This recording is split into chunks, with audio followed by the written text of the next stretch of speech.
ज्यादा कर्ज एक मुखलस इंसान को झूठा बना देता है और एक बाइज्जत इंसान को कसूरवार बना देता है। इंसान को हया बुलंद करती है और गुरूर नीचा दिखाता है। गुर्बत व अफलास से परेशान न हो, क्योंकि जिस तरह सोने को आग पर परखा जाता है, इसी तरह मोमिन को भी आजमाइशों से ही परखा जाता है। उस आदमी को अमीर न जानो जो खर्च नहीं करता।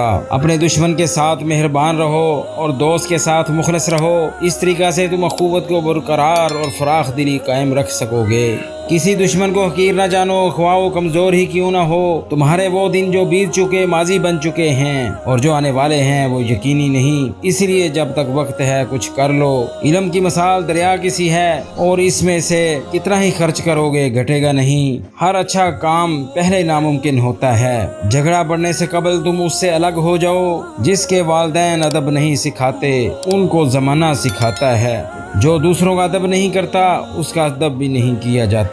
पाँव फिसल जाए तो फिसल जाए, लेकिन ज़बान को ना फिसलने दो। अक्लमंद सब्र करता है, लेकिन बेवकूफ़ इंतकाम पर तैयार हो जाता है।